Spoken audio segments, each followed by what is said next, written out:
அல்லேலூயா.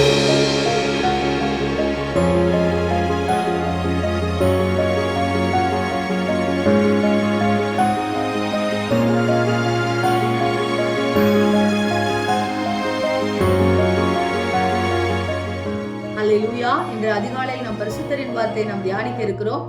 இந்த நாளிலே கூட மத்தேயு எழுதின சுவிசேஷம் 7வது அதிகாரம் 1வது வசனம். நீங்கள் குற்றவாளிகள் என்று தீர்க்கப்படாதபடிக்கு மற்றவர்களை குற்றவாளிகள் என்று தீர்க்காதிருங்கள்.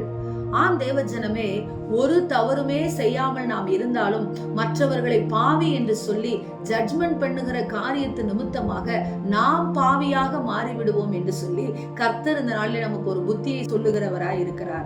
அநேகர் தவறு செய்யும் பொழுது நாம் என்ன செய்யலாம்? அவர்களுக்கு புத்தி சொல்லலாம்.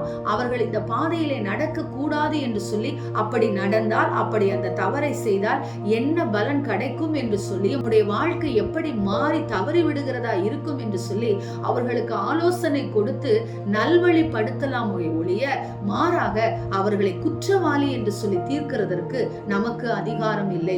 நியாய தீர்ப்பை கர்த்தர் செய்கிறவராய் இருக்கிறார். ஆம் தேவஜனமே, விபச்சார ஸ்திரீயா இருக்கட்டும், சகேயுவா இருக்கட்டும், பாவியான ஸ்திரீயா இருக்கட்டும், நாயினூர் விதவையா இருக்கட்டும், கனானிய ஸ்திரீயா இருக்கட்டும், பர்த்திமேயு குருடனா இருக்கட்டும், 38 வருஷம் இதோ வியாதி படுக்கையிலே கிடந்தவனா இருக்கட்டும், 12 வருடம் உள்ள பெரும்பாடுள்ள ஸ்திரீயா இருக்கட்டும், இவர்கள் செய்த தப்பிதங்களை கர்த்தர் சொல்லவே இல்லை. மாறாக இவர்களை சரி பண்ண வேண்டும் என்று சொல்லி இவர்களுடைய இருதயத்தை அவர் தட்டி எழுப்பினாரே ஒழிய, இவர்களுக்கு ஆறுதலாய் நடந்து மற்றவர்கள் மத்தியிலே இவர்களை பாவி என்று அவர் குறை கூறாதபடிக்கு, நீ செய்த பாவத்தின் நிமித்தமாகத்தான் இந்த தண்டனை என்று அவர் சொல்லாதபடிக்கு அவர்களை அவர் தூக்கி எடுத்தது போல, கிறிஸ்துவின் பிள்ளைகளாய் இருக்கக்கூடிய நாமும் மற்றவர்களை சரி செய்வோம். தேவன் ஒருவருக்கே நியாய தீர்ப்பு செய்கிற நீதி அவரிடத்தில் மாத்திரமே உள்ளது.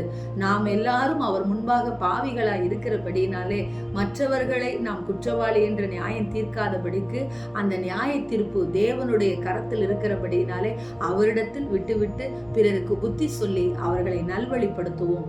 நாமும் பாவிகளாய் மாறாதிருப்போம். ஆமேன். ஸ்தோத்திரம். தகப்பனே, உம்மை நாங்கள் ஸ்தோத்தரிக்கிறோம்.